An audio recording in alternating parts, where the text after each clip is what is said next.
incorporación Esta de algunos conferencia productos comenzará a naturales. grabarse. Acá, algunos productos naturales que pueden ser lógicamente incorporados a través de evidencia científica. A eso voy a apuntar, precisamente mostrarles los trabajos que pueden incorporar algunos fitomedicamentos a lo que es el tratamiento convencional clásico oncológico.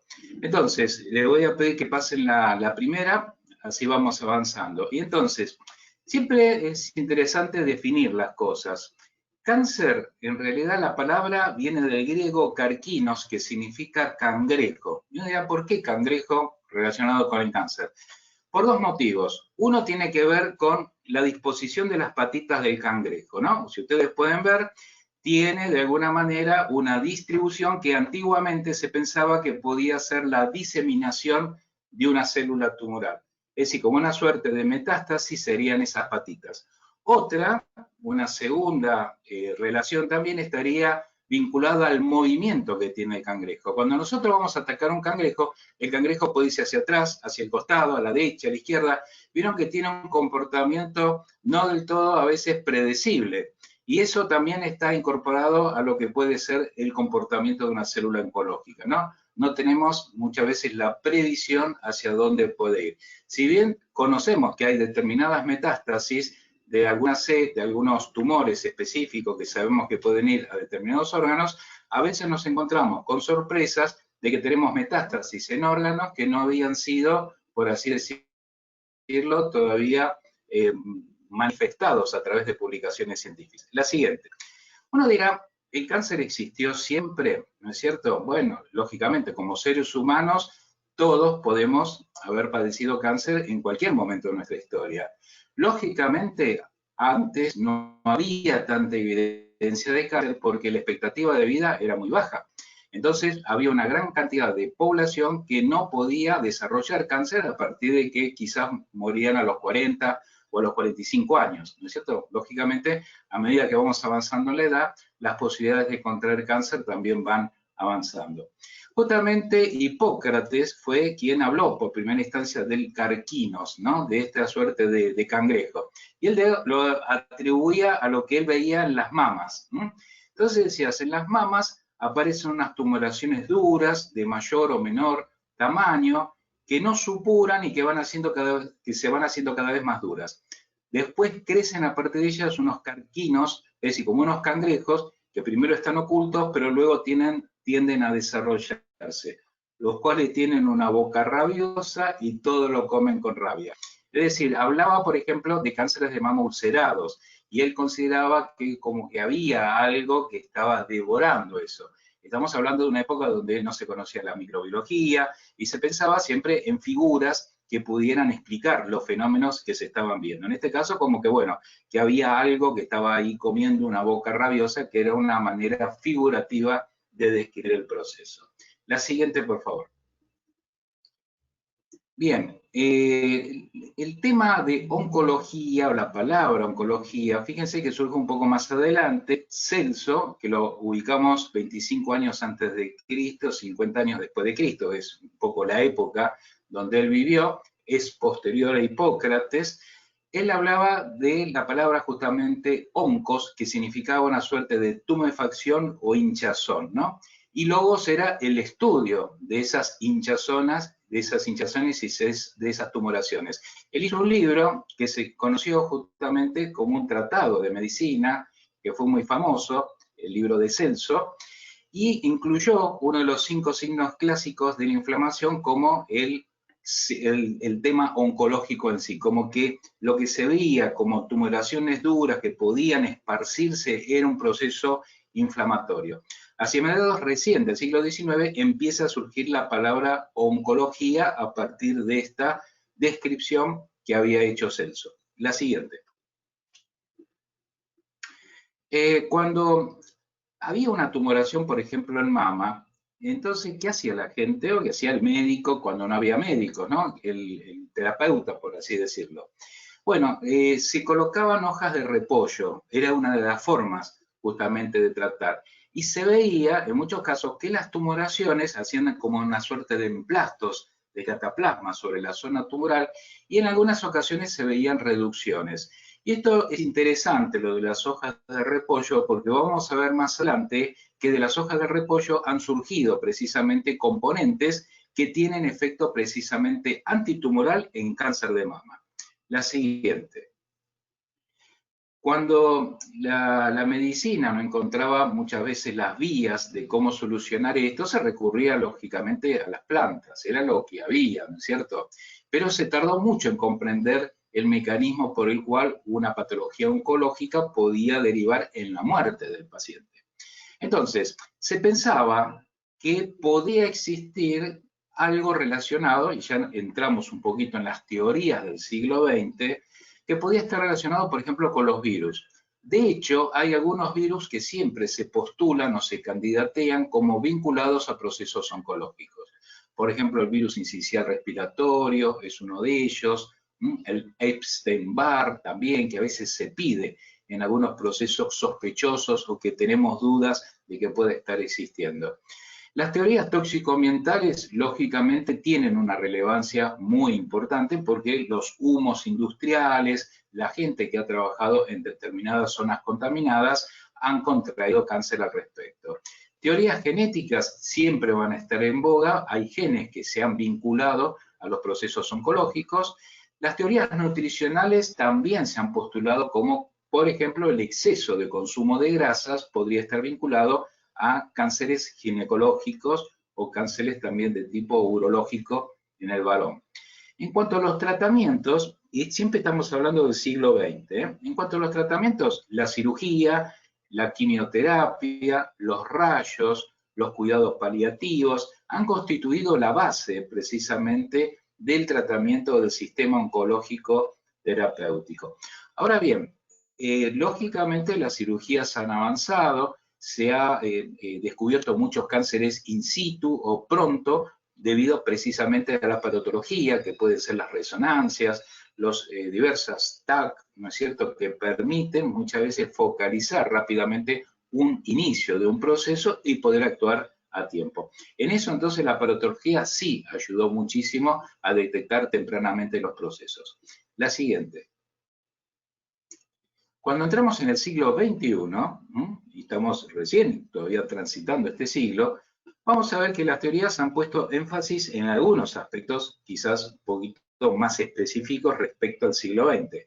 La nutrición, hoy se habla ya de la nutrigenómica. Entonces, antes de lo que podía ser un nutriente, una grasa que podía derivar quizás en un exceso, en un cáncer, hoy ya se habla de que hay nutrientes que pueden incidir en lo que es. A ver, no sé si me están escuchando, yo veo que se me congeló la imagen. ¿Me están recibiendo bien? Sí, doctor, escuchando sí, lo que sí no se lo ve.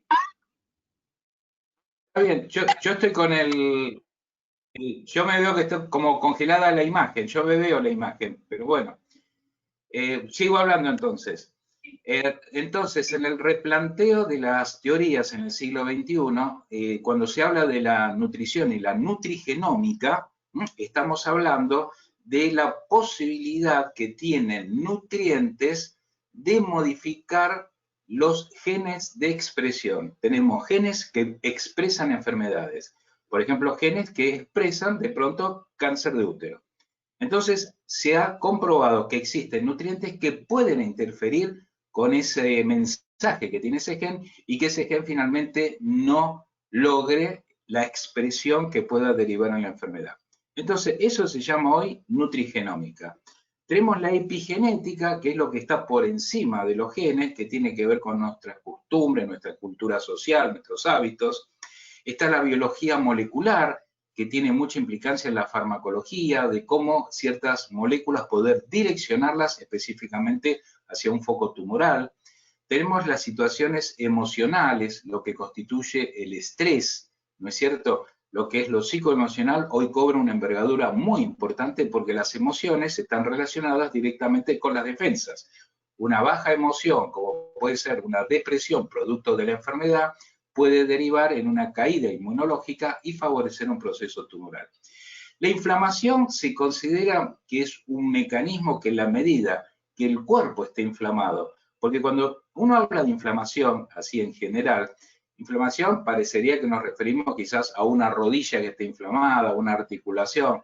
No, hay organismos que están en permanente inflamación interna, están siempre con la eritro elevada, están con procesos que muchas veces son como sordos, decimos en medicina, es decir, procesos solapados, donde muchas veces tenemos malestar general, hay edemas, hay inflamación en algunas articulaciones, hay una PCR elevada, les decía una eritro también elevada, y eso también es sospechoso de que pueda derivar finalmente en un cáncer.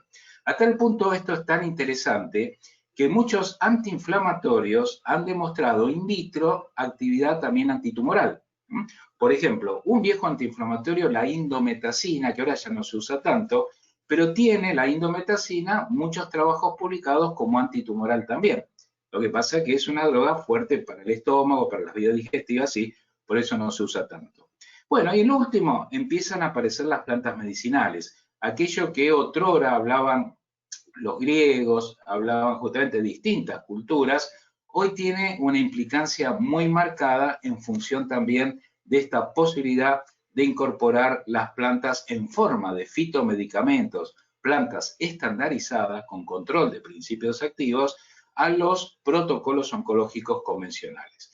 Bien, la siguiente, por favor. Entonces, a ver, ¿qué pasa con algunas cosas que todavía no se están manifestando del todo? Entonces, pues lo pusimos como el resto. A ver, dieta. ¿Por qué no hablan los oncólogos de dieta? Uno va como paciente y a veces le pregunta, doctor, ¿qué puedo comer? Y lo primero que salta es, no me coma vegetales crudos. ¿Por qué? Porque justamente muchos vegetales son precisamente fuentes de antioxidantes. Pero dice, no, porque puede haber contaminación, puede haber alguna bacteria y lógicamente, ¿por qué es esa recomendación? Porque el tratamiento oncológico convencional es una suerte como de ametralladora que va a ingresar dentro del cuerpo a tirar munición gruesa, fuerte, a matar células tumorales, pero también le va a pegar lamentablemente a células de defensas. Por eso las defensas van a caer y lógicamente una caída inmunológica, una bacteria puede hacerse incluso fuerte, resistente y puede incluso hasta matar a un paciente en la medida que el sistema inmunológico cae demasiado. Entonces, es importante que esto se puede tener en cuenta, pero también es cierto que en la medida que podemos inmunoestimular en forma paralela al tratamiento oncológico, esa recomendación de no consumir vegetales va a quedar excluida. Los vamos a poder consumir porque lógicamente con buena inmunidad no vamos a tener contaminación bacteriana. Eso lógicamente implica también el correcto lavado de las verduras, podemos hacer una ligera cocción de muchos vegetales, podemos hacer jugos verdes desintoxicantes que pueden incorporarse sin ningún tipo de peligro. Terapias corporales. ¿Por qué no se habla en oncología también de terapias corporales? Que son cables a tierra para un paciente. Lógicamente, una terapia corporal que tiene que ver con la movilidad pasiva, no tiene que ir a correr una maratón el paciente, no tiene que hacer ejercicios violentos que generen estrés. Estamos hablando de terapias muchas orientales, como el tai chi, el qigong, la meditación, el yoga, todo eso colabora lógicamente.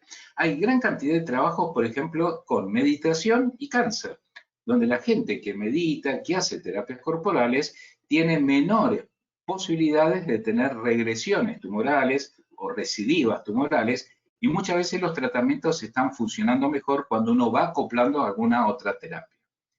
La inmunoestimulación está también en signo de interrogación porque por lo general los tratamientos oncológicos tienden a bajar las defensas y no dan en forma paralela algo que levante. La inflamación sabemos de que está como teoría, de que está también vigente en la medida que se trabaja con algunos antiinflamatorios, antioxidantes, los procesos mejoran también. Pero bueno, eso justamente forma parte del aporte que van a hacer algunas plantas medicinales en forma de fitomedicamentos. Y el tema de la complementariedad. ¿Están dispuestos los oncólogos a compartir parte de esto, de lo que vamos hoy a transmitirles a ustedes? Es decir, existe esa posibilidad de integrar la oncología convencional con una suerte de oncología complementaria. Bueno, por suerte hay muchos oncólogos que van abriendo un poco ese camino, van integrando o conociendo algunas de las cosas que hoy yo les voy a mencionar, y de esa manera ellos están comprobando que los resultados realmente son superiores. La siguiente, por favor. Entonces, la siguiente, la complementariedad, tiene que ver justamente con integración de conocimientos. La siguiente, fuentes naturales que han colaborado con la obtención de drogas empleadas en oncología. A ver, cuando hablamos del tratamiento convencional del cáncer, vamos a hablar de una serie de productos que se pasan precisamente en la quimio y que han sido obtenidas de fuentes vegetales. Lógicamente, no es que se le va a dar la plantita en infusión, se hace un producto más concentrado, con los componentes activos, lógicamente, en mayor potencia, porque el enemigo acá es poderoso. Pero el reino vegetal ha sido siempre fuente de gran cantidad de productos que hoy se siguen utilizando en oncología. La siguiente. Dentro de las drogas que tenemos, convencionales, y estamos hablando ya de drogas viejas, tenemos, por ejemplo, que muchas de ellas ya actúan sobre partes específicas del ciclo de reproducción celular. Es decir, por ejemplo, la vincristina, la vinblastina, el paclitaxel, la colchicina, todas ellas, por ejemplo, inhiben la fase M del ciclo celular, que es de multiplicación y división celular. El ciclo M corresponde a la mitosis, o sea que ya tienen un sitio específico donde trabajan. El litopósido, el tenopósido, la camptotecina, por ejemplo, actúan en la fase G2. Estos son ejemplos de todo esto que ustedes tienen ahí. Son drogas que se dan en oncología convencional, pero que derivaron de plantas medicinales. La siguiente. Por ejemplo, fíjense la podofilotoxina, que ¿dónde estaba? Estaba en la resina del podófilo, que era una planta utilizada por las verrugas. Entonces, esta podofilotoxina se usó durante mucho tiempo para las verruguitas, incluso para algunos condilomas, un condiloma acuminado, por ejemplo. Ahora bien, a alguien se le despertó la curiosidad y la brillante idea de decir, a ver, esperemos. Si la podofilotoxina es útil en un condiloma o en una verruguita, que son todos procesos benignos, pero esos procesos benignos, una verruga, es un tumor benigno. Es un tumor benigno. Nadie, claro, nos asustamos cuando hablamos de tumor como palabra, o condiloma, ¿no? Es un tumor benigno, no trae ningún tipo de problema. Pero si es eficaz en un tumor benigno, haciendo algunas modificaciones estructurales, ¿por qué no sería útil quizás para un tumor maligno? Entonces fue ahí que de la estructura de la podofilotoxina se hicieron modificaciones que derivaron en el eletopósido y el tenipósido. Ambas son dos drogas que hace ya unos 20 años están siendo utilizadas en los protocolos oficiales de cáncer. La siguiente. Por ejemplo, esta plantita que es la vinca, unas plantas hermosas que vamos al vivero y las vamos a conseguir, es Cataranthus roseus. Ya en 1958 había sido descubierta la vincristina y posteriormente la vinblastina. Este producto fue el Oncovin, que es un producto que ya tiene más de 30 años en el mercado, se sigue utilizando en muchos protocolos del cáncer y fíjense que derivó ambas plantas de una plantita totalmente ornamental como las vincas, que ustedes pueden tenerla en el jardín, en la maceta del balcón, etc. La siguiente. Del tejo es un árbol que mide 100 metros, son árboles realmente legendarios porque son históricos, viven más de 100 años, son árboles realmente que tienen una permanencia, una durabilidad muy, muy importante. De la corteza del tejo se pudo obtener en su momento el taxol, ¿no es cierto? Pero ¿qué pasó? Para obtener 1 gramo de taxol había que decortezar 100 árboles de tejo, lo cual implicaba una matanza de árboles de tejo, y de esa manera esa matanza, por así decirlo, generaba lamentablemente la pérdida del árbol. El árbol, si lo decortezamos, se muere. Eso iba a generar un desastre ecológico, porque este árbol precisamente predomina en la zona septentrional del planeta, en la zona holártica que se dice, o sea, por debajo del Polo Norte, en toda la zona norte de Europa y de Asia también, ahí están estos tejos. Lógicamente ya tenemos problemas climáticos tremendos, se imaginan si había que sacar todos los tejos del planeta para obtener apenas algunos gramos de tratamiento para los pacientes. Bueno, la cuestión es que por suerte se pudo frenar ese proceso y hoy el Taxol se obtiene de las acículas, que son los pinchitos que tiene este árbol, y el pinchito por suerte es renovable, o sea, podemos arrancar estos pinchitos, los va a generar nuevamente el árbol, y en laboratorio de esos pinchitos se obtuvo una hemivacatina, que es un principio activo intermedio, que luego derivó en el Taxol, o paclitaxel. La siguiente. Bien, la importancia de la genética. Hoy la genética la estamos metiendo en todo. Necesito la siguiente.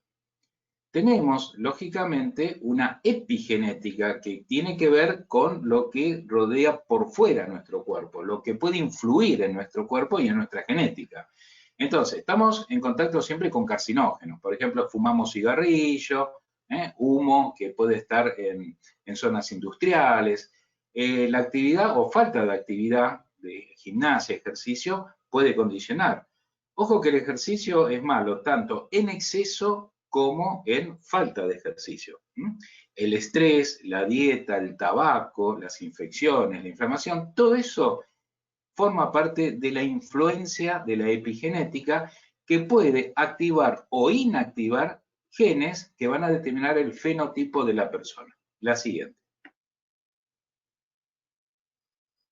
En la etiopatogenia del cáncer, y siempre estamos hablando de la genética, ¿qué es lo que puede ocurrir? O puede ocurrir un exceso de activación de genes que tienen la información. Son los genes que codifican proteínas, que esas proteínas derivan en los protoncogenes, y los protoncogenes derivan en oncogenes, y el oncogen deriva en la enfermedad cancerígena.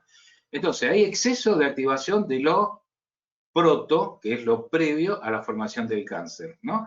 También puede ser por el fracaso de los genes que estaban encargados de suprimir los procesos oncológicos. No es que nuestro cuerpo está de brazos cruzados mirando cómo un tumor avanza y va haciendo estragos, y el cuerpo va mirando solamente. No, nuestro cuerpo tiene proteínas que han sido codificadas también en determinados genes que tienen la función de ir y bloquear la actividad de una célula tumoral. Lógicamente, en situaciones de inmunodepresión marcadas o pacientes que lamentablemente el tumor ha avanzado mucho, nuestro sistema de defensas no alcanza a bloquear. Entonces se habla también del fracaso de lo que es el freno que podíamos haber establecido. Y la tercera opción es por ambos mecanismos. O sea, me fracasó lo que yo tenía a disposición y por otro lado hubo un exceso de activación debido a que soy un tipo que fumo mucho, que me drogo, que estoy estresado, etcétera, etcétera. La siguiente. Bien, fíjense que tenemos, por ejemplo, genes que ya sabemos que tienen activación supresora de tumores. Es decir, cuando se activan, tienen la meta para ir y suprimir determinados tipos de tumores. Por ejemplo, les doy el primero que ustedes ven ahí. BRCA, parecería como la sigla del Banco Central de la República Argentina. Bueno, ese gen BRCA1 suprime tumores de mama y de ovarios. El que le sigue, el 2, suprime tumores de mama en ambos sexos. Recuerden que el sexo masculino también puede tener cáncer de mama. Son muchísimo menos los casos, pero puede haber, ¿no es cierto?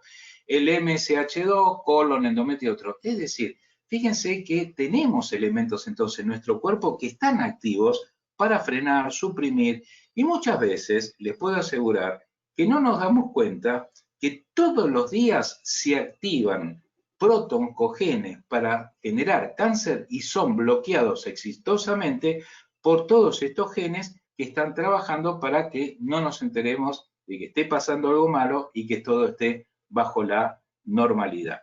Así que muchas veces todo esto ocurre silenciosamente sin que nos demos cuenta en el día a día de nuestro cuerpo. La siguiente.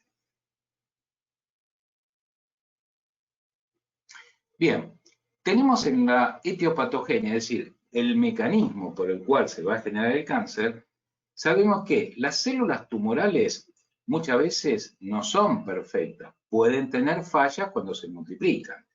Eso es debido a lo que puede ser la ruptura de los telómeros. Los telómeros son unos cablecitos que están en el código genético de la célula tumoral que mientras más largos los tengan, esos cablecitos, esos telómeros, más vida va a tener la célula tumoral.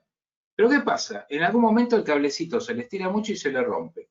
Pero bueno, por desgracia, estas células son muy inteligentes, tienen un instinto de supervivencia muy marcado y cuentan con el plomero, el electricista, el albañil que les soluciona los problemas de ruptura. Es decir, están de alguna manera tan inteligentemente trabajadas que por eso se hacen resistentes a los tratamientos. Muchas veces el tratamiento oncológico le tira con munición gruesa, le rompe telómeros, pero estas células tienen esa virtud de poder resolver ese tipo de situación. La siguiente. Y ahí que estamos con un enemigo que no es tan fácil, ¿no es cierto? Vamos viendo. La siguiente, por favor. Entonces, sabemos que a veces dentro de lo que son los genes hay lo que se denominan variantes polimórficas, lo que se denominan también polimorfismos genéticos. Muchas veces los genes están codificados, tienen nucleótidos y a veces un simple reemplazo de un nucleótido hace que la célula que era normal se transforme en oncológica.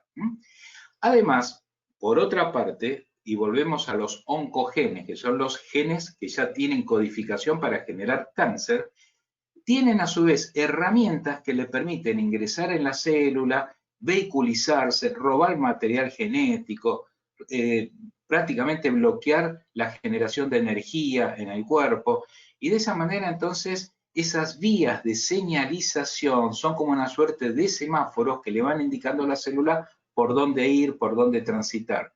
Va a tener incluso factores de crecimiento que están codificados con letras, ahí los tienen, SERV2, por ejemplo, no importa ese código, simplemente es una denominación. Lo que yo les quiero mostrar es que son factores que le permiten a la célula crecer, factores que le permiten transcribirse, es decir, replicarse, multiplicarse, hacer un elemento idéntico, y además generar sus propios semáforos.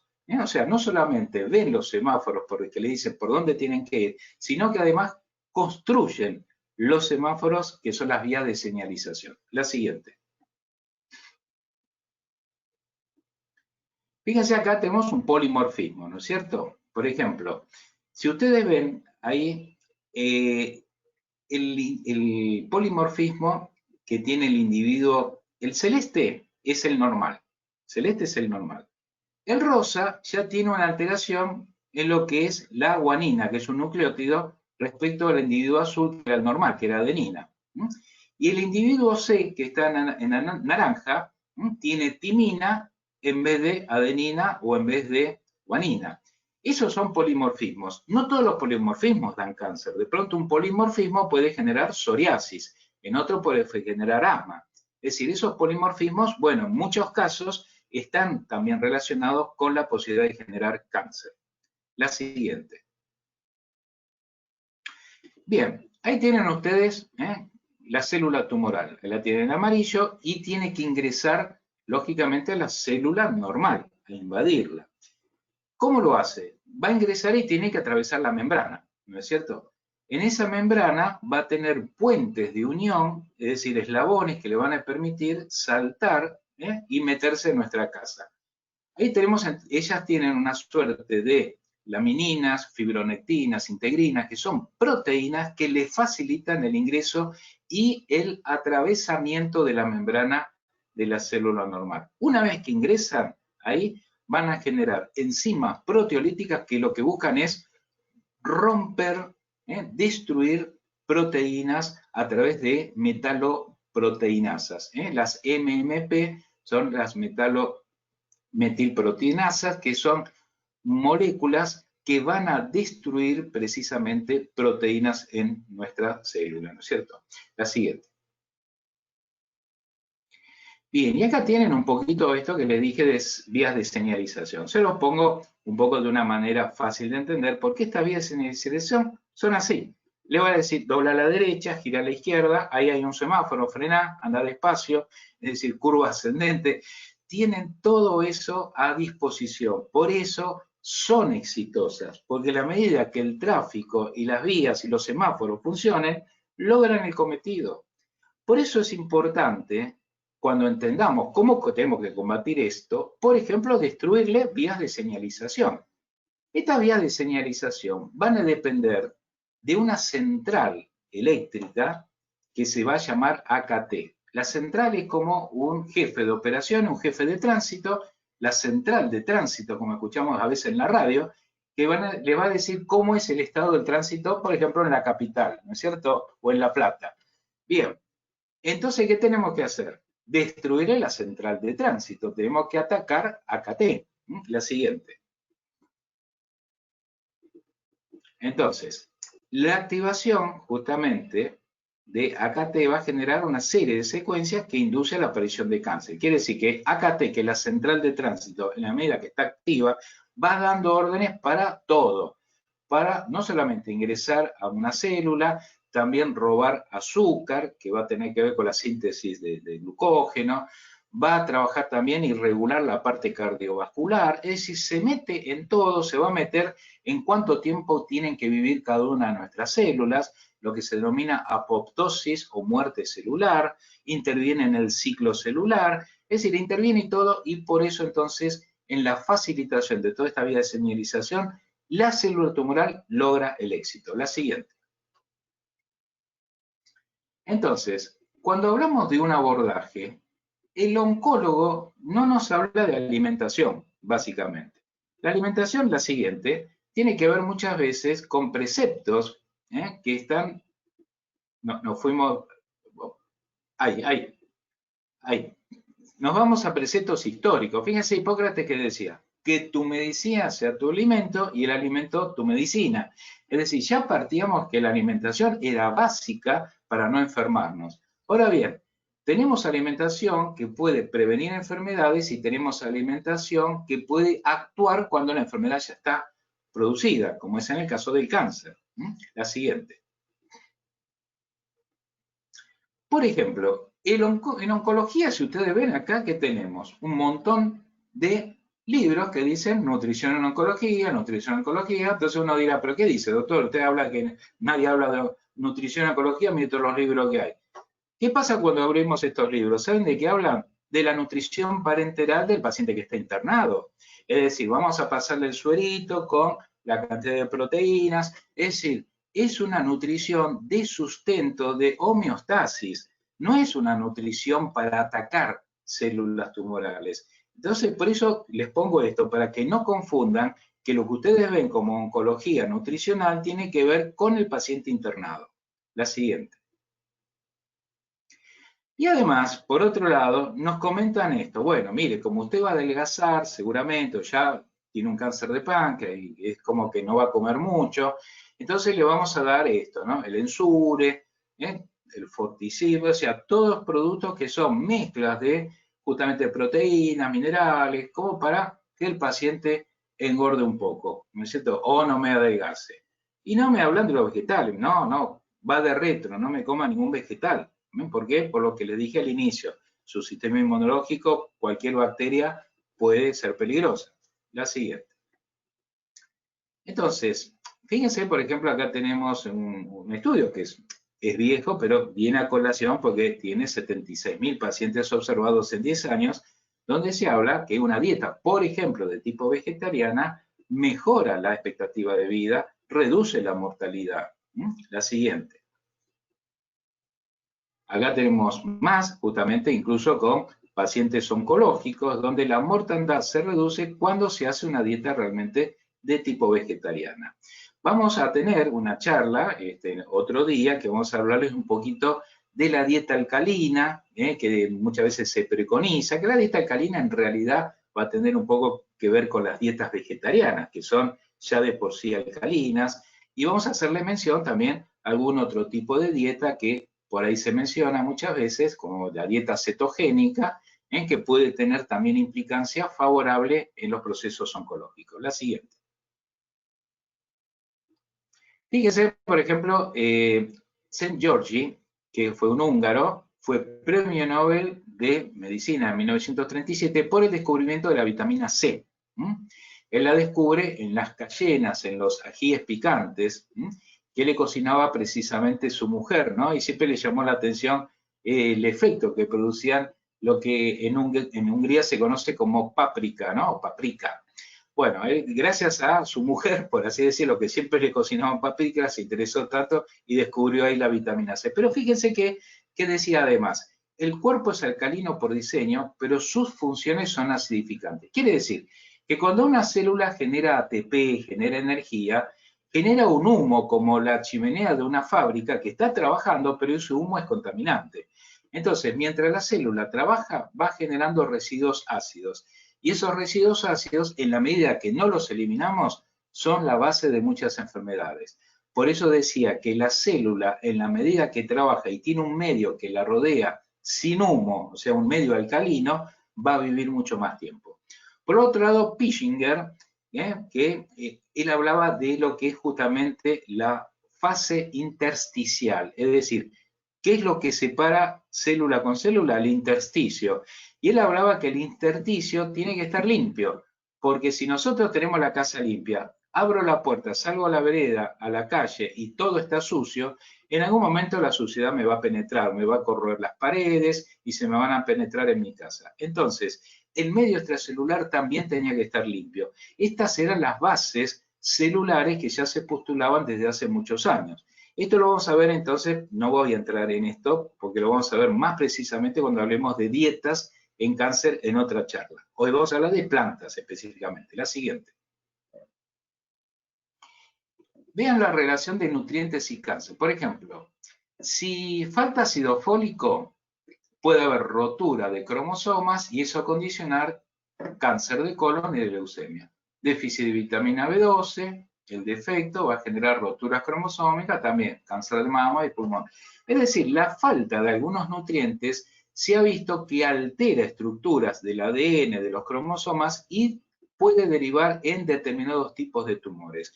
De ahí entonces que estos oligoelementos, estos nutrientes, en muchos casos son necesarios, habida cuenta de también los antecedentes que pueda haber en la persona.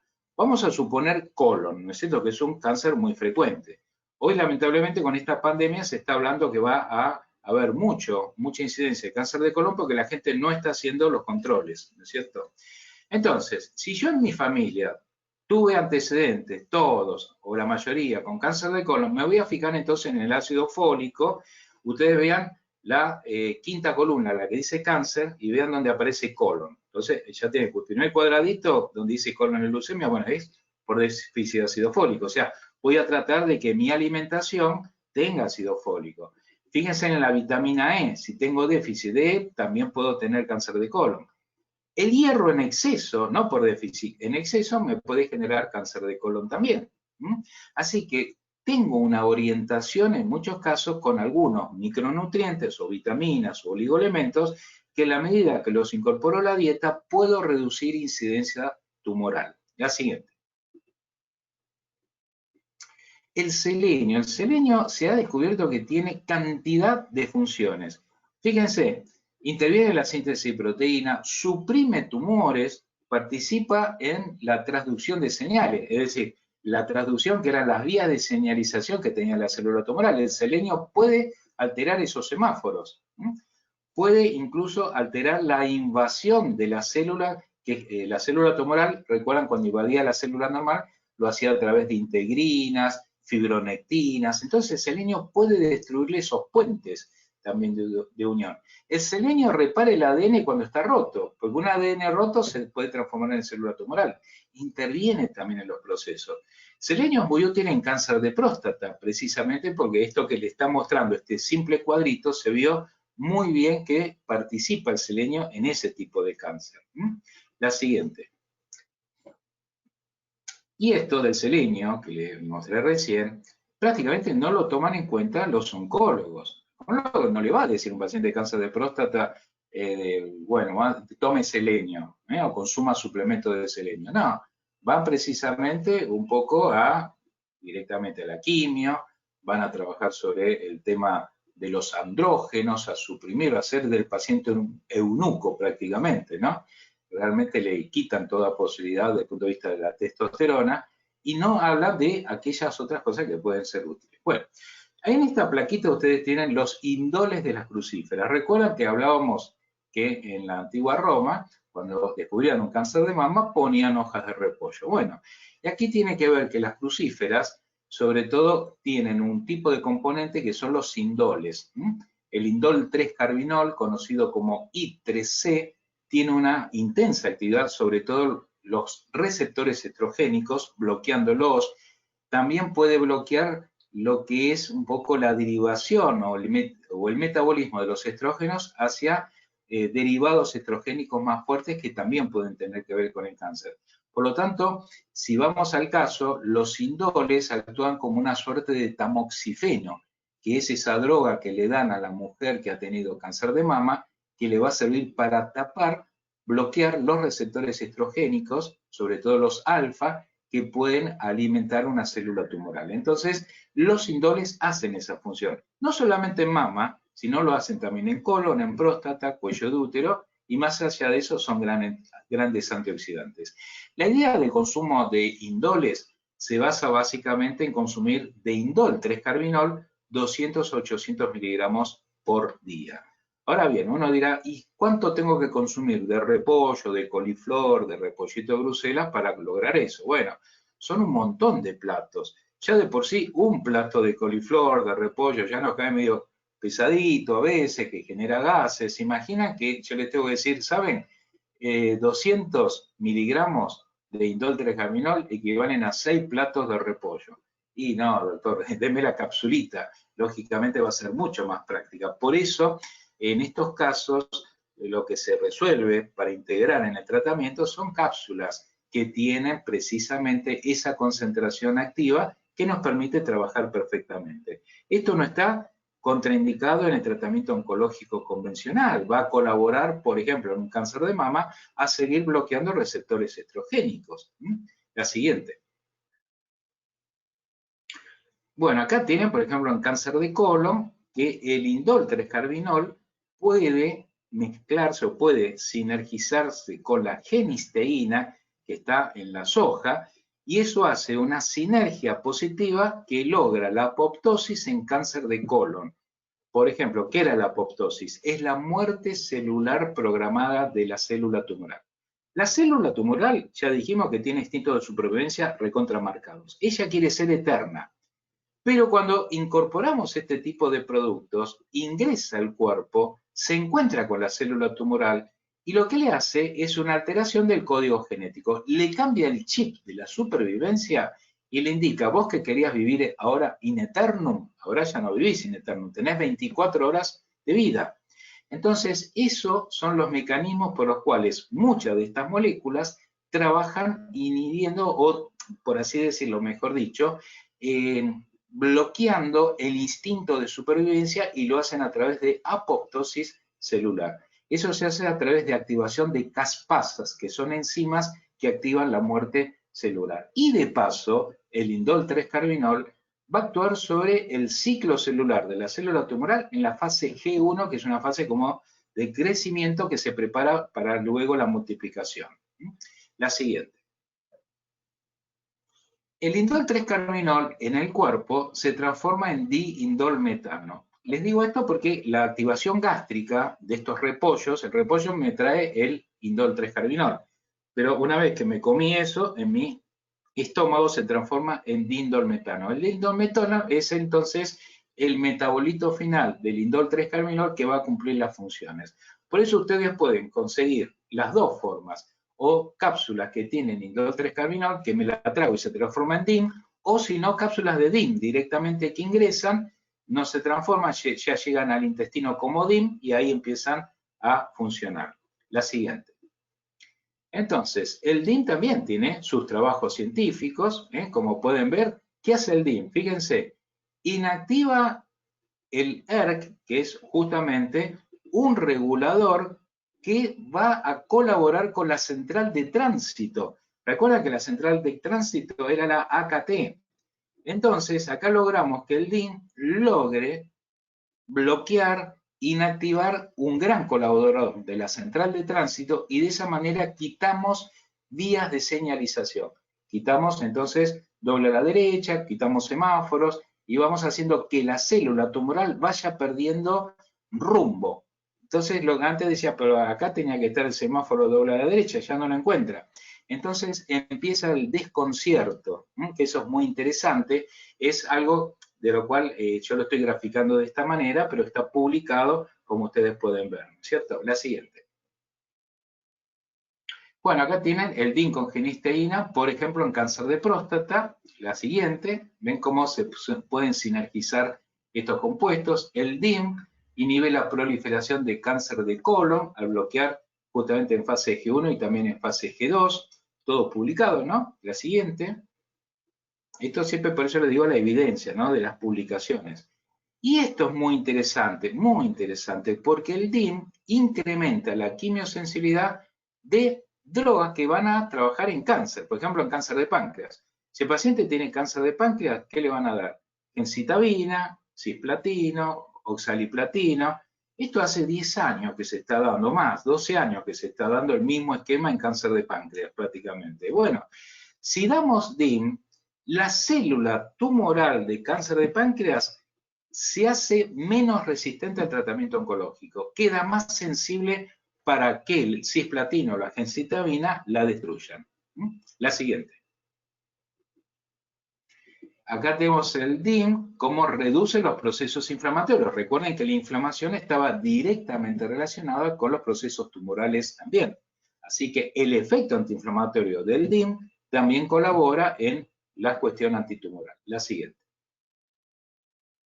Bueno, y DIM hay, lógicamente, productos, ¿no? Que vienen, ya dicen DIM, si no tienen indol 3-carbinol, que luego se transforma en DIM, y si no tienen los productos que se llaman sulforoafanos, que es justamente el conjunto de indoles que están presentes en el brócoli, en el repollito de Bruselas, etc. Acá hay un solo producto que ha venido, que se consigue un poco por internet, que es de yo después voy a tratar, no me acuerdo porque a veces no está tan fácil de conseguir. Es Natural Botanics. Natural Botanics tiene una página en internet que es el único que tiene este tipo de productos, ¿no? Si no, lo que se hace muchas veces, y esto como médico, se manda a preparar. Lo importante es que las droguerías que tienen extractos vegetales tienen indol 3-carbinol principalmente, o DIM, y lo venden a las farmacias aquellas que trabajan con fórmulas magistrales. Ahí se requiere la receta del médico en la preparación. La siguiente. Resveratrol, bueno, lo teníamos en la copita de vino, también lo tenemos en ostras, en el maní, en las nueces. Bueno, es un gran antioxidante. La siguiente. Hoy el resveratrol ya se hace químicamente, ¿no? El resveratrol, por ejemplo, sensibiliza células de cáncer de colon cuando son resistentes al 5-fluoracilo. O sea que acá tenemos otro aliado. ¿Ven la integridad, lo que hablamos de medicina integrativa o oncología integrativa? Cuando el cáncer de colon se está haciendo resistente, el resveratrol colabora en mejorar la sensibilidad del, en este caso, del 5-fluoracilo. La siguiente. Cúrcuma, ¿no? La cúrcuma, gran planta. Lo que se usa es el rizoma, porque tiene curcuminoides, la siguiente. La cúrcuma, uno dice, bueno, yo rayo la cúrcuma y, bueno, pero a ver, estamos con un nivel bajo de yo rayo la cúrcuma y me la como. Acá tenemos que hablar de cápsulas estandarizadas porque estamos hablando de cáncer, ¿no? Una cosa es decir, a ver, yo estoy sano, estoy bien, pero no quiero a futuro tener cáncer, quiero hacer una dieta protectora. Entonces sí, comemos repollo, brócoli, consumimos cúrcuma en alimentación natural, perfecto, bien, ahí sí. Pero cuando el paciente tiene cáncer, yo tengo que ir con dosis mucho más fuertes. Entonces, fíjense, los curcuminoides han dado evidencias en cáncer de colon, de mama, páncreas, estómago, próstata, hígado y también en leucemias. La siguiente. La cúrcuma en cáncer tiene distintos métodos de cómo intervenir. Por ejemplo, inhibe el factor nuclear kappa B, que tiene que ver con las vías de señalización, inhibe la ciclooxigenasa 2, que tiene que ver con la inflamación, inhibe el metabolismo del ácido araquidónico vía lipoxigenasa, que también tiene que ver con la inflamación y con la oxidación. Inhibe radicales libres por ser antioxidante y disminuye la expresión de citoquinas proinflamatorias, como la interleuquina 1 beta, la interleuquina 6 o el factor de necrosis tumoral alfa. Es decir, todos esos factores están relacionados con inflamación y en la medida que están presentes, los cánceres avanzan más. Así que es importante trabajar también disminuyendo inflamación y eso lo hacen los curcuminoides. La siguiente. Otros beneficios, más allá del cáncer, colitis ulcerosa, que a veces está considerada como enfermedad premaligna, artritis reumatoidea, osteoartritis, uveitis, que es un proceso de la uvea oftalmológico, relacionado a veces con autoinmunes, colon irritable, sirve de hepatoprotección, junto con el cardo mariano o la cúrcuma son los grandes hepatoprotectores, y también es útil en úlceras gástricas. La siguiente. La cúrcuma puede tener distintas vías de acción. Fíjense, por ejemplo, vean curcumín, que sería el curcuminoide, ¿no es cierto? Y en el centro tenemos el inicio de la célula tumoral. La célula tumoral empieza a iniciarse como a decir, bueno, acá arranco e invado el cuerpo. Puede entonces la cúrcuma actuar sobre procesos que pueden estar relacionados con las mutaciones que hace el tumor, con las vías metabólicas, con la vía inflamatoria y con las vías carcinógenas. Es decir, tiene 4 vías de inactivación sobre la célula tumoral para frenarla. La siguiente. Llegamos acá a los berries. Los berries, que son los frutos rojos puros, violáceos, son muy importantes. La siguiente. Entre los berries, lo que más importa, justamente de los frutos rojos oscuros, es el ácido elágico. Está presente, por ejemplo, en la granada, en la frutilla, en la frambuesa, en las moras. Fíjense qué interesante este ácido elágico porque inhibe el proceso de angiogénesis en cáncer de mama. La angiogénesis es la fabricación que hace una célula tumoral de vasitos para diseminarse. Es entonces la angiogénesis. ¿Qué es lo que hace el ácido elágico? Bloquea, inhibe esa vía.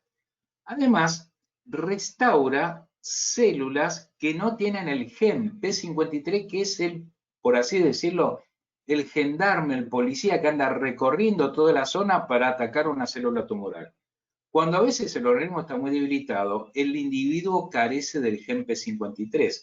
Entonces lo que hace el ácido láctico se lo localiza, trata de detectarlo y meterlo para empezar a combatirlo. O sea, para que el gen P53 comience a actuar. Además trabaja sobre lo que es la apoptosis, que era la muerte celular programada, vía caspasa, como le dije antes.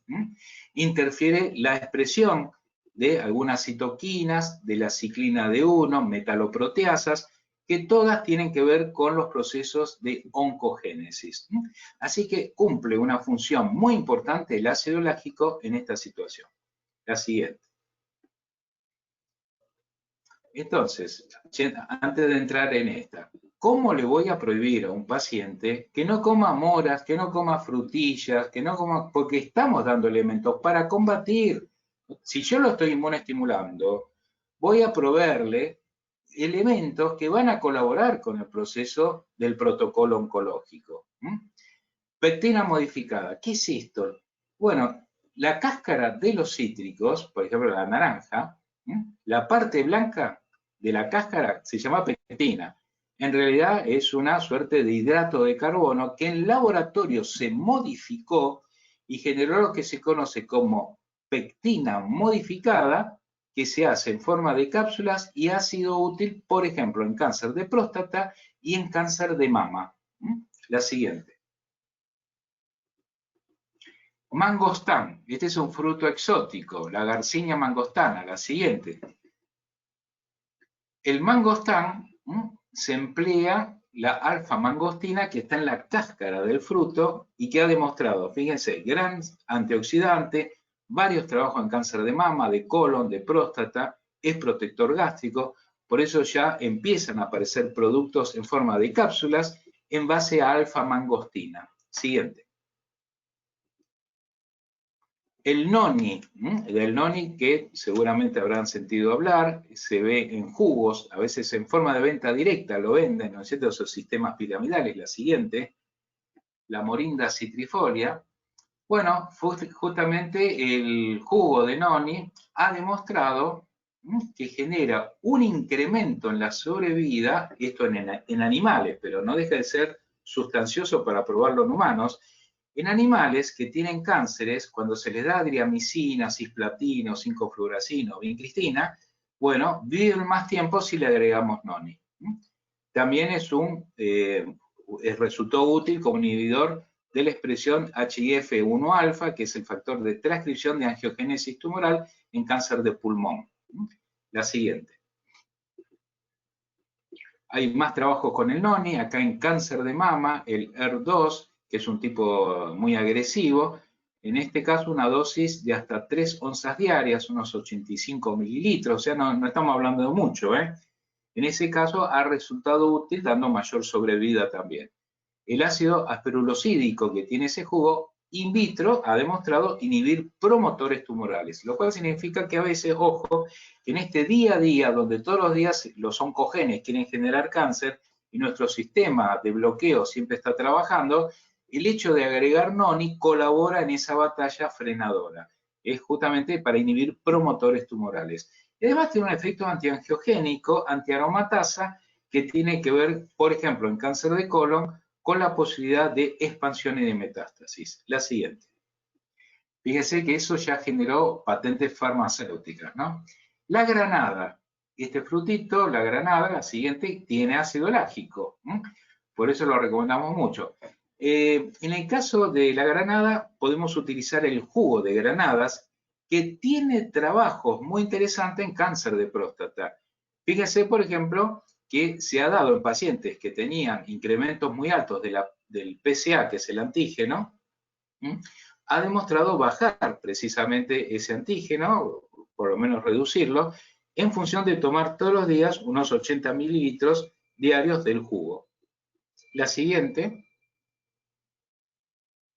Acá tenemos otro ensayo clínico de fase 2 con jugo de granadas con una concentración de polifenoles totales que se calcularon en ácido gálico. Bueno, 46 pacientes con cáncer de próstata que ya estaban sometidos a cirugía y rayos, se observó en 16 de ellos un aumento en lo que es la vuelta a subir del PSA.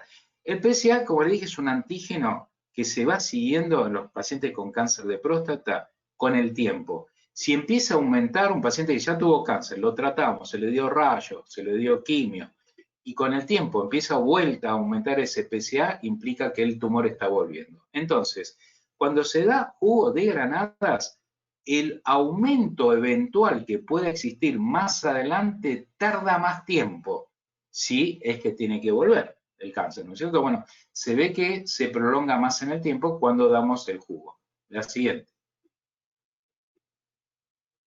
Manzana. Bueno, la manzana, ya había un viejo refrán inglés, ¿no? Que decía, one apple a day, keep the doctor away. O sea, como que una manzana al día dejaba al doctor afuera, ¿no? O sea, no necesitabas el doctor dentro de casa. La siguiente. Se ha hecho un estudio epidemiológico muy interesante. Por ejemplo, la cáscara es útil, por eso comerla siempre la manzana con cáscara. Los polifenoles del jugo también son útiles. Un ensayo clínico con 6.000 pacientes mostró que el consumo de jugo de naranjas, 166 gramos, reduce el riesgo de cáncer de mandíbula u oral, 18%, cáncer de esófago, 22%, cáncer de colon, 30%. Atención, los que tienen antecedentes de cáncer de colon, todos los días un juguito de manzanas. Fíjense, reduce 30% la incidencia. Cáncer de ovario, 24, cáncer de mama, 24 también, cáncer de laringe, 41, ojo, que esto es importante, sobre todo el fumador, que lo tenga presente. La siguiente. El jugo de manzana también ha dado pruebas en animales. Acá tenemos la clorofila. La clorofila está presente en los jugos verdes de muchos vegetales, pero las fuentes más importantes a veces pueden ser, se obtiene de algunas algas, se obtiene de la ortiga, del pasto también, de la hierba que crece también como el pasto que se le dije, se puede obtener clorofila. Bueno, la clorofila, si la observamos, es casi idéntica a la hemoglobina. Y acá podemos jugar un poco, ¿se acuerdan del juego de los 7 errores? Acá decimos, ¿dónde está el error? Y el error, ¿cuál es? Es el magnesio que tiene la clorofila, que está en el centro de la molécula, y en cambio la hemoglobina tiene hierro. Por eso la clorofila se da en pacientes anémicos.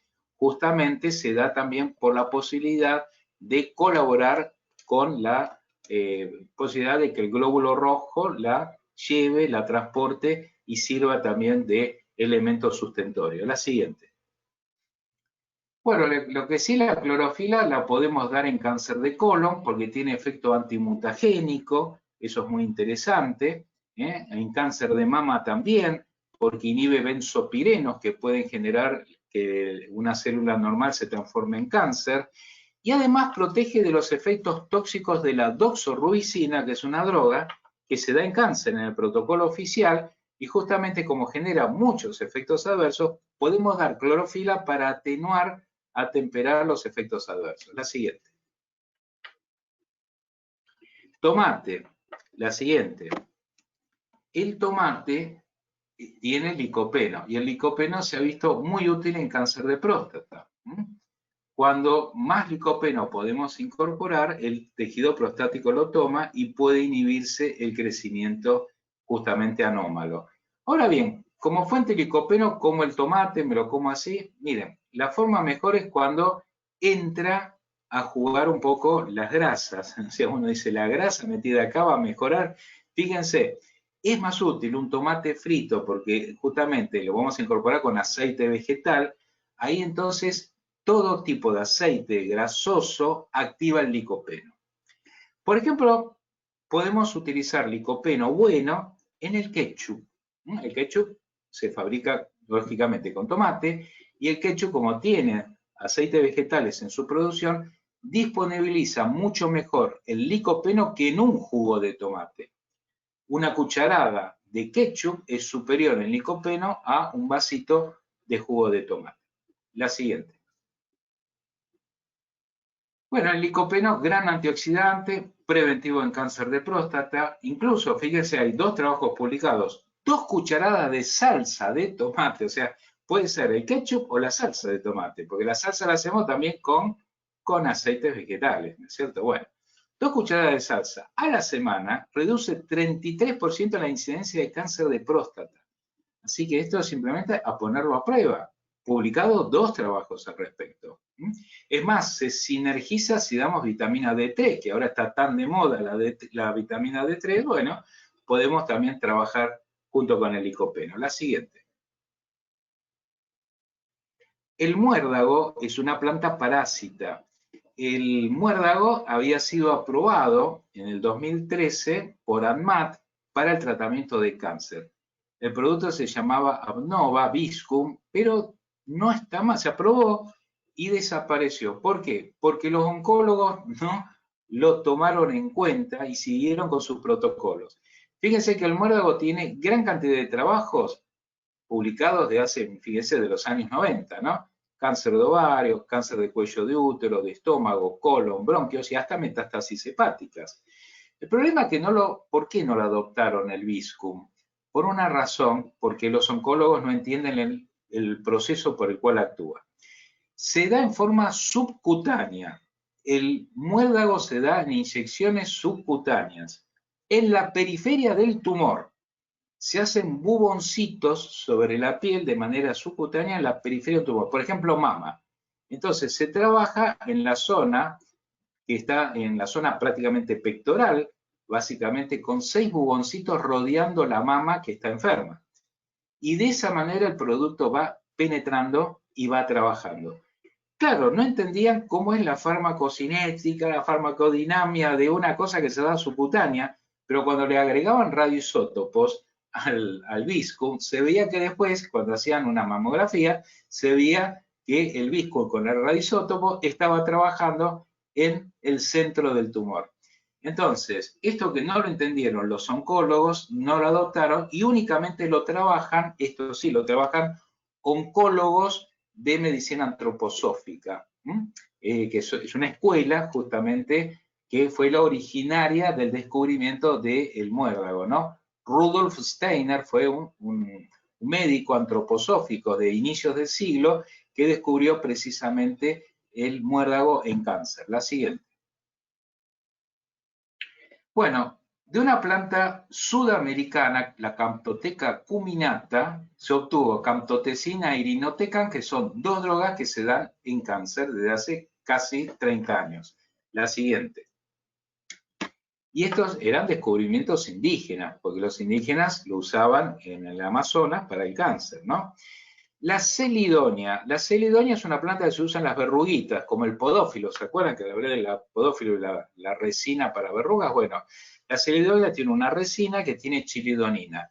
La chilidonina, cuando se le agrega ácido tiofosfórico, conocido como tiotepa en farmacia, originó un producto antitumoral excelente, especialmente para cáncer de páncreas. El producto se llama Ucrain. Es un antitumoral y el nombre de Ucrain porque fue descubierto por ucranianos. La siguiente. De las berenjenas se obtuvo la solamargina para el tratamiento de cánceres de piel, no melanomas, sino carcinomas vasocelulares y espinocelulares. La siguiente.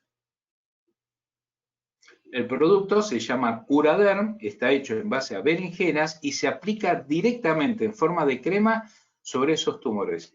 Atención, es importante señalar que este tipo de tumor donde actúa la berenjena son tumores malignos, pero tumores de viejo, se le dice un poco en la jerga, ¿no es cierto? ¿Por qué? Porque aparece en la gente muy añosa y el paciente se va a morir de viejo, pero no por el tumor, se muere de viejo con el tumor, porque el tumor no lo mata. Entonces, para reducirlo, porque va a aparecer en la cara, se le dan estas cremas y lo va reduciendo justamente el tumor. La siguiente. Bueno, la cefalotaxina para el tratamiento de la leucemia mieloide crónica, fíjense que se obtuvo de una planta que si ustedes la ven es totalmente ornamental, la vamos a ver en macetas cuando nos registrábamos en los hoteles, cuando había turismo, íbamos a un hotel, por ejemplo, no sé, en el Caribe, ¿vieron? Y estábamos en la conserjería ahí, bueno, estaba esa planta. De esa planta se obtuvo la jarrintonina y de ahí la cefalotaxina, que hoy forman parte del tratamiento de la leucemia mieloide crónica. La siguiente. La graviola, de la cual se habla muchísimo. La siguiente. La graviola lo que tiene son acetogeninas muy útiles en cáncer, pero no en todos los cánceres. Se está dando, por ejemplo, en cáncer de colon y en cáncer de pulmón, que son los que son más sensibles a las acetogeninas. Hoy conocemos los mecanismos de acción, ustedes los tienen ahí descritos, todo eso está publicado. Y realmente se está dando en forma paralela, en muchos casos, yo de hecho uso la graviola, está aprobada por ADMAT, justamente la graviola como medicamento fitoterápico. La siguiente. Y la actividad antitumoral, generalmente las acetogeninas que trabajan son la anomutacina o la 10-anonacin-anona, y son citotóxicas selectivas en células de cáncer de pulmón humanas, e incluso en colon demostró en colon in vitro ser muy superior a la adriamicina, que es una de las drogas que se da en cáncer de colon. También in vitro demostró ser superior a la doxorubicina, que es una de las drogas que se da en carcinoma nasofaríngeo. La siguiente. El té verde siempre se posicionó como un gran antioxidante. De hecho, los estudios epidemiológicos en Asia demuestran que hay menor tasa de cáncer por la toma de té verde. La siguiente. El té verde, fíjense en los estudios epidemiológicos, 8.500 voluntarios sanos, 10 tazas al día reducen el riesgo de cáncer de estómago. Claro, uno dirá, qué locura, 10 tazas al día. Bueno, lo podemos equiparar un poco con la toma de yerba mate en nuestras latitudes. Bueno, ¿cuánto toma de yerba mate a veces en el día? ¿No es cierto? Y ojo que la yerba mate tiene moléculas bastante emparentadas con el té verde, Así que la yerba mate también tiene polifenoles antioxidantes muy, pero muy buenos, Y se ha visto que podría haber un cierto elemento defensivo en los tomadores también de yerba mate respecto a determinados tumores. Atención, el exceso de yerba mate, y sobre todo yerba mate muy caliente, se ha relacionado con el cáncer de vejiga. Así como decimos una cosa benéfica, también tenemos que mostrar la otra cara, que el exceso, cuando la yerba mate es muy caliente, hay directamente una relación muy estrecha con cáncer de vejiga. Sobre todo se ha visto mucho, ojo, en los uruguayos, que son a veces mucho más tomadores de mate que nosotros. La siguiente. El ginseng lo estamos dando muchísimo como elemento inmunoestimulante de sostén en los pacientes de tercera edad con cáncer. Tiene una capacidad energizante e inmunoestimulante que ya es legendaria, con muy buena repercusión orgánica. La siguiente. El ginseng ya está formando parte de protocolos en oncología. Fíjense que las tasas de mortalidad a un año se redujeron 36% respecto al grupo control en los pacientes que habían recibido la quimio más ginseng. El grupo control, ¿quién era? El que recibió quimio solo. Entonces, quimio más ginseng, 36% más de sobrevida que el quimio solo. Así que, atención. Ojo, eso se vio en unos tipos de cáncer: ovario, laringe, esófago, estómago y páncreas. En otros no se vio. Cáncer de mama, vejiga, tiroides y cuello de útero, no se vio eso. Pero, ojo, lo anterior, si es esófago, estómago o páncreas, hay que dar ginseng. La siguiente. Acá tenemos otro trabajo en quimio postoperatorio de cáncer gástrico avanzado, donde también se vio elementos inmunoestimulantes marcados, los linfocitos CD4 y CD3, con sobrevividas marcadas en los grupos que recibieron ginseng. La siguiente. Y por último, ya estamos terminando, nos vamos a referir a los hongos medicinales. Shiitake, maitake, reishi, coriolus. La siguiente. Estos hongos son muy populares en Asia, sobre todo en Japón, donde se consumen muchísimo. La siguiente, se van a conseguir consumir en forma de polvos en muchos casos. Y lo que tienen en común todos estos hongos es una estructura química conocida como beta-D-glucano. Esta estructura química, que es común a todos ellos, fíjense, incrementa la función de los linfocitos, antagoniza la actividad inmunosupresora de la cortisona. Ojo que hay tumores donde se da cortisona, o sea, se da un corticoide y eso depresiona el sistema inmunológico. Entonces, cuando damos estos hongos, contrarrestamos esa caída inmunológica. Por otro lado, estimula la producción de interferón, que es muy útil frente a determinados tumores. Inhibe factores de transcripción, como el factor nuclear kappa B, que tiene que ver con los semáforos de los cuales tanto hablábamos.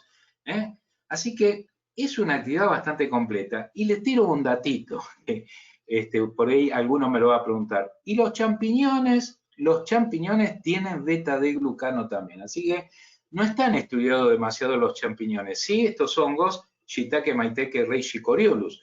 Pero por las dudas, si les gustan los champiñones, coman champiñones también. La siguiente. Ganoderma, acá tenemos entonces en pacientes oncológicos, hay reducción de metástasis y de dolor asociado. El consumo de estos hongos puede ser comestible o en polvo, polvo encapsulado también, 5 a 10 gramos al día del polvo, ha actuado mejorando, sobre todo cuando la quimio está haciendo estragos, ¿no es cierto? O sea, acá tenemos un elemento inmunoestimulante y que asociado a la quimio reduce dolor y además reduce tasa de metástasis. La siguiente. Vean que son varios trabajos publicados. Acá tenemos en cáncer de colon avanzado, 5,4 gramos al día de ganoderma durante 12 semanas, muestra incremento en la producción de linfocitos, aumento de la tasa de células natural killers, que son los asesinos, las células asesinas, y de concentraciones de interleuquinas o citoquinas justamente antiinflamatorias. La siguiente. El Coriolus, acá tenemos un metaanálisis de 3 ensayos clínicos. El Coriolus tiene una evidencia dando mayor sobrevida a los pacientes que habían recibido quimio. Los mejores resultados fueron cuando el paciente estaba siendo tratado de cáncer de mama, de estómago y de colon. La siguiente. El shiitake también ha sido útil en cáncer de colon, en cáncer de estómago.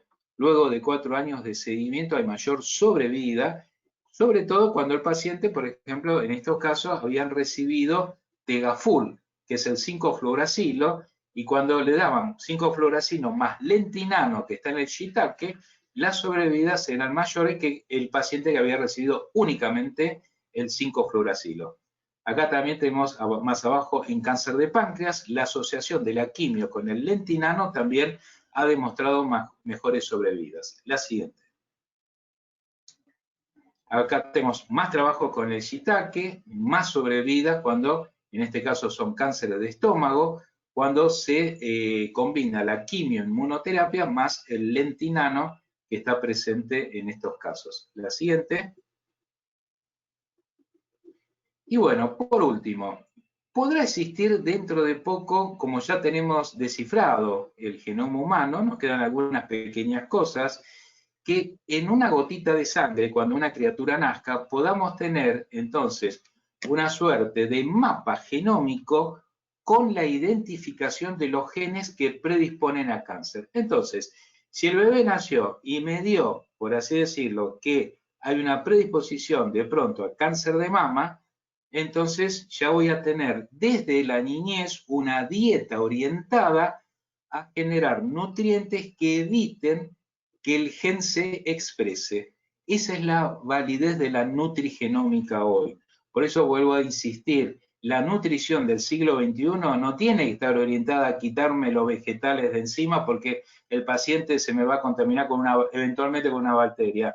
Si yo lo inmunoestimulo con los hongos, lo inmunoestimulo con el ginseng y con todo lo que hemos hablado, no corro ningún riesgo y por el contrario incorporo elementos fundamentales para la sobrevivencia del paciente. Y ni que hablar si empezamos a orientarnos en la nutrigenómica a partir de ahora para tener la orientación de la dieta que va a estar direccionada precisamente a evitar la aparición de determinados tumores. La siguiente. Y bueno, colorín colorado, este cuento se ha terminado. Ahí tienen el mail, como siempre, que lo pongo a disposición de ustedes. Y bueno, esperemos que esta charla de hoy haya despertado un poquito más el interés en que podemos hacer algo más que el tratamiento convencional del cáncer. Atención, ustedes habrán visto, estamos hablando siempre de integración, no estamos hablando nunca de dejar de lado nada de lo convencional, sino que podemos mejorar lo convencional a partir de la incorporación de estos productos. Bueno, no sé si ahí dejamos a nuestra maestra de ceremonias que... No, acá tenemos una pregunta de Miriam que nos consulta dónde se pueden encontrar y qué porcentajes de los marcadores de los extractos secos, dónde se podrían comprar. Bueno, hay droguerías que venden, ¿no? Por ejemplo, Proyar es una de ellas. Está también, esperen que estoy pensando, creo que Saporiti tiene también extractos. Sualjo tiene extractos también. O sea, hay distintas droguerías que tienen este tipo de extractos valorados 5.1, generalmente que son los mejores, ¿no? Para trabajar. Realmente los extractos secos convencionalmente se trabajan 5.1 o 10.1 en algún caso, pero la mayoría son 5.1 y eso implica una eficacia marcada y avalada por los ensayos clínicos. Bárbaro. ¿Puedo hacer una pregunta? Sí. Una persona que... Graciela, sí. Una persona que estuvo tratada con quimioterapia, ¿qué hay como para eliminar un poco la toxicidad que queda residual en el cuerpo de la quimioterapia? ¿O no queda residual?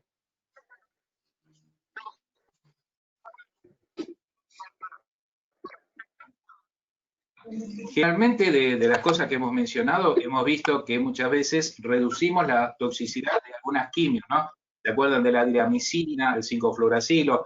Que con indol 3-carbinol, con ginseng, con ácido láctico reducíamos toxicidad. Pero más allá de eso, en la medida que vos vas dando inmunoestimulación con hongos medicinales, con cúrcuma, con varias de las cosas que hemos visto, la toxicidad ya de por sí se va a ver menos manifiesta.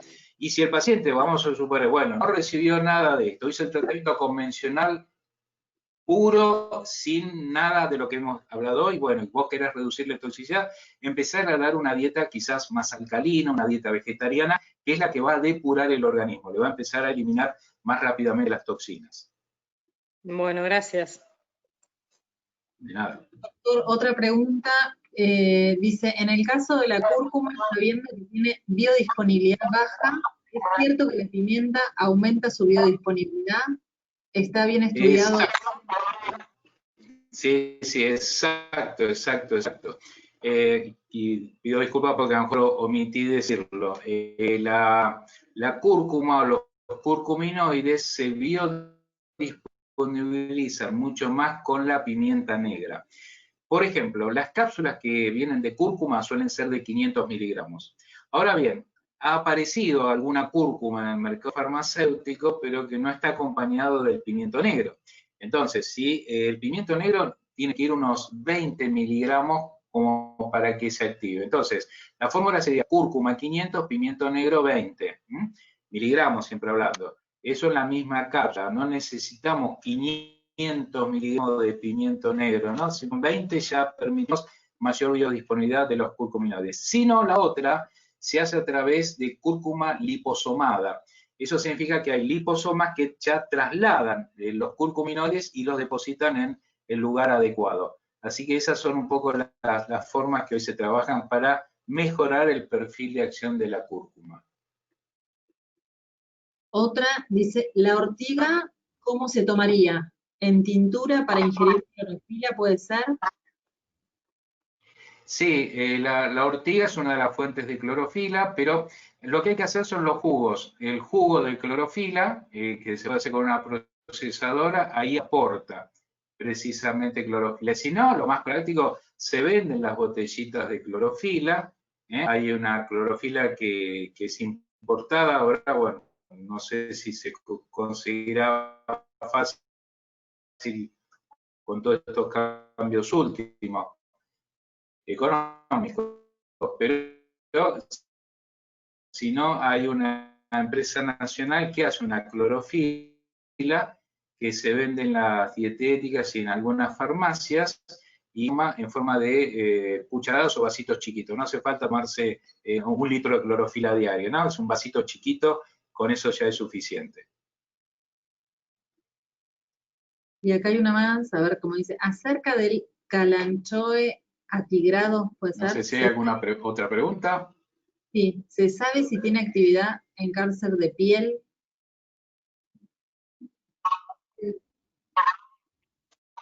Sí.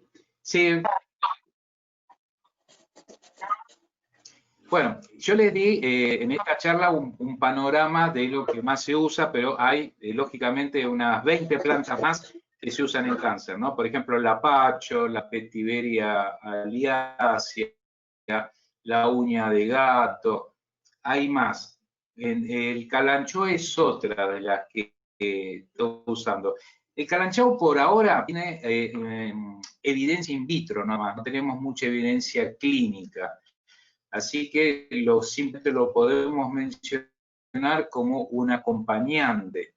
Hay un calanchoe que es como que tiene la hoja, le vemos los hijitos en los costados, y con eso lo que hace la gente es el jugo de calanchoe, ¿no? O sea, lo podemos procesar, una suerte de procesadora más que licuadora, y si no, bueno, una licuadora podría llegar a utilizarse.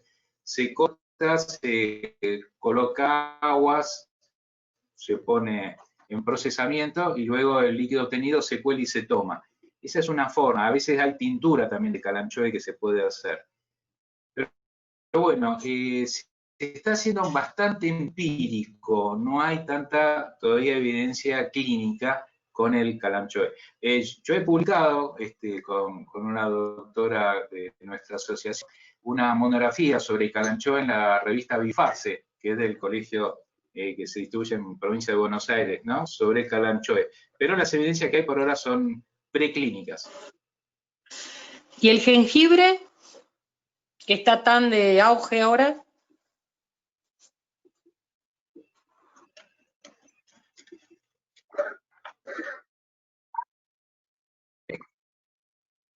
Sí, el jengibre es más antiinflamatorio, lo damos en artritis reumatoidea con buenos resultados, protector gástrico. Y como antiinflamatorio va a colaborar en todo tipo de proceso antitumoral. Recuerden, insisto con eso, ¿no? Que la vía de inflamación está muy ligada a la vía tumoral también. Por eso todo lo que antiinflama colabora en reducir la propagación tumoral. Y la última que me parece por acá es, si el oncólogo no está en tema, ¿cómo podría contactarse? Supongo que está hablando, bueno, con ustedes o con la sociedad.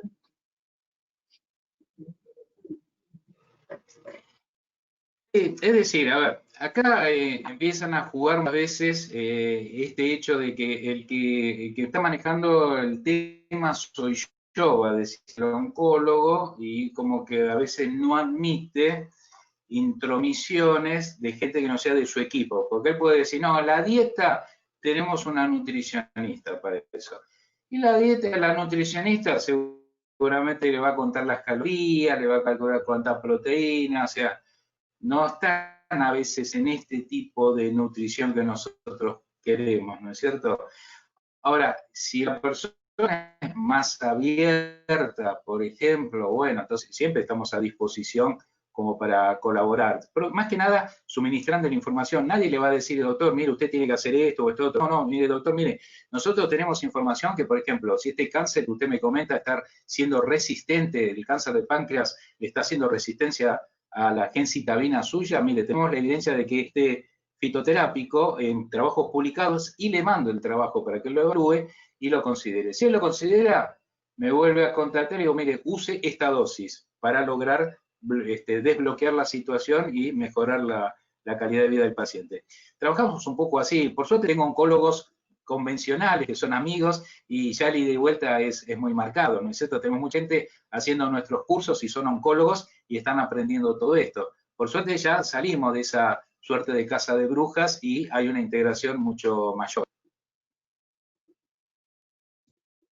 Bueno, muchísimas gracias. Creo que esas son todas las consultas. No sé si alguien más tiene alguna duda. Si no, agradecerle, invitar a todos a la próxima charla, que es de dieta alcalina, que se va a hacer el día 8 de octubre, en este horario. Bueno, y agradecerle nuevamente la generosidad en compartir los conocimientos con nosotros.